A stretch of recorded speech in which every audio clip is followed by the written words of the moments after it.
Bonjour, nous voici avec la posture 22 de l'agenda yoga Anjaneyasana, une posture qui nous invite à ne pas fuir ce qui est derrière mais à s'en servir comme un point d'appui pour avancer. Nous sommes dans l'élan du cœur et le courage, on ouvre la poitrine. Et donc il y a une symbolique très forte dans cette posture qui est d'oser se montrer, oser s'ouvrir et être vulnérable. On expose tout le cœur et on quitte donc une posture défensive.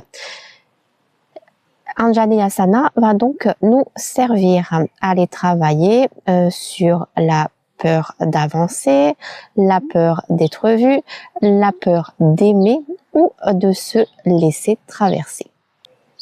Elle parle de courage doux, pas d'un courage en force, mais d'un engagement intérieur. Nous sommes à la fois dans l'ancrage et dans l'élévation. Il y a un équilibre subtil entre l'ancrage avec le bassin qui descend et la stabilité au niveau des jambes. Dans l'élévation, le buste se redresse et le regard se redresse et peut s'élever aussi. Nous sommes donc dans un enracinement qui sert à mieux s'ouvrir. C'est une posture qui peut être utilisée comme une véritable réconciliation intérieure. On laisse coexister une stabilité, une force et une ouverture du cœur. Le nom d'Anjaneya est relié à Hanuman, le dieu singe, et qui est vraiment dans la tradition indienne une figure de dévotion, de force maîtrisée et de foi dans l'élan. C'est lui qui va soulever les montagnes. Il fait un saut immense pour traverser les océans aussi. La posture peut donc représenter totalement ce moment intérieur où on va se préparer à lui faire un grand saut de conscience. Pendant la posture, on pourrait donc se demander qu'est-ce que je laisse derrière moi ici, vers quoi je vais oser avancer même si c'est inconfortable et puis-je rester stable tout en étant en mouvement. Bonne pratique. Pour la pratique, je suis donc sur le genou arrière et le pied devant bien à plat. Donc l'herbe me cache mon genou, ce n'est pas grave. Alors, la seule recommandation en réalité, c'est donc, vous l'aurez compris rapidement, les genoux fragiles. On peut simplement mettre un coussin sous le genou, un coussin assez fin quand même, pour rester stable dans la posture. Ou alors doubler un tapis, si vous avez un tapis de yoga un peu épais aussi, doubler la surface et le placer sous le genou. Voilà. Sinon, on va juste se concentrer aussi sur la stabilité au niveau du bassin. Ici, il n'y a pas forcément besoin de chercher à avoir le genou au-dessus de la cheville avant. On peut même, bien sûr, s'appuyer dans le bassin, dans le pied avant.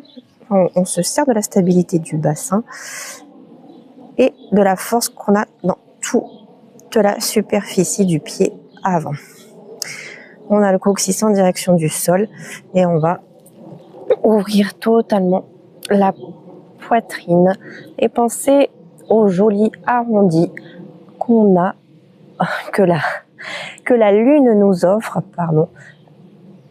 et le regard vers le ciel, un regard qui se redresse, un regard qui s'ouvre et qui peut voir toutes les potentialités qui sont à lui.